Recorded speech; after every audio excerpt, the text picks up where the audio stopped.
नमस्कार दोस्तों। कहते हैं सुकून बाजारों में नहीं मिलता, उसे खुद तलाशना पड़ता है। आज का यह सफर हमें शहर के शोर शराबे से बहुत दूर इस घने जंगल में ले आया है। यहाँ हमारे पास कोई आधुनिक मशीनें नहीं है, न ही बिजली है। साथ है तो बस ये कुदरत, हमारे औजार और एक मजबूत इरादा। लकद्दी को सही आकार देना, उसमें खांचे बनाना, यह देखने में जितना आसान लगता है, असल में उतना ही मुश्किल है। यहाँ हर एक सोच समझकर लगाना पड़ता है, क्योंकि इस वीराने में गलती की कोई गुंजाइश नहीं होती।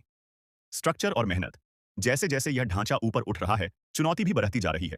इन भारी लकड़ियों को ऊपर चढ़ाना और उन्हें बिल्कुल सटीक, परफेक्ट तरह से फिट करना, यह काम सिर्फ ताकत का नहीं, बल्कि संतुलन का भी है।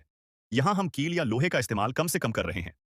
पुरानी तकनीकों का इस्तेमाल करके लकड़ी को लकड़ी में फंसाकर जो पकड़ी बनती है, वो सीमेंट से भी ज्यादा भरोसेमंद होती है। पसीना बह रहा है, थकान भी हो रही है, लेकिन अपनी मेहनत को आकार लेते हुए देखने का नशा ही कुछ और है। छत की कारीगरी, एक घर तब तक घर नहीं बनता जब तक उसके सर पर छत ना हो, और जंगल में छत बनाने के लिए हमें कुदरत से ही मदद मांगनी पड़ जाती है। हम पेड़ की मजबूत लकड़ियों को काटकर उन्हें टाइल्स की तरह इस्तेमाल करेंगे। ये काम बहुत धीमा है। एक एक टुकड़ा काटना, उसे तराशना और फिर उसे सही जगह लगाना, इसमें घंटों का वक्त लगता है। लेकिन यही वो छत है जो हमें तेज धूप, बारिश और तूफानों से सुरक्षित रखेगी। ये सिर्फ लकड़ी के टुकड़े नहीं है, ये इस घर का कवच है। बांस का हुर और इंटीरियर। अब बारी है दीवारों और फर्श की। इसके लिए हम इस्तेमाल करेंगे जंगल का हरा सोना, यानी बांस, बाम्बू। बांस कुदरत का एक ऐसा तोहफा है जो हल्का भी है और बेहद मजबूत भी। इसे बीच से चीरना और फिर एक चटाई की तरह बुनना, यह किसी मेडिटेशन से कम नहीं।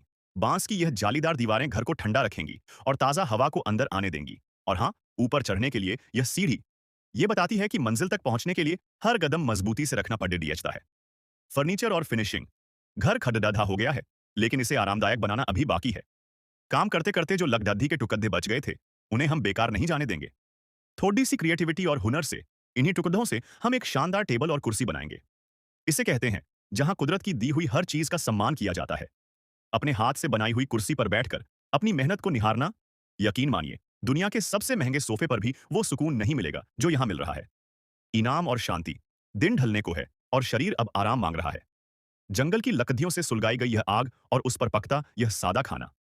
जब भूख कड़ी मेहनत के बाद लगी हो, तो सूखी रोटी और साधारण सब्जी का स्वाद भी किसी शाही दावत से कम नहीं लगता। बाहर घने जंगल की आवाजें हैं और अंदर यह सुरक्षित आशियाना। जिंदगी असल में बहुत सादा है, हमने ही इसे उलझा रखा है। असली खुशी तो बस इसी सुकून में है। रात का अंधेरा अब जंगल पर पूरी तरह छा चुका है। शहर में रातें शोर और रोशनी से भरी होती है, लेकिन यहाँ यहाँ सिर्फ घुप अंधेरा है और झींगुरों की आवाज।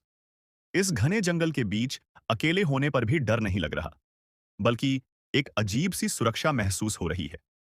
क्योंकि यह छत, यह दीवारें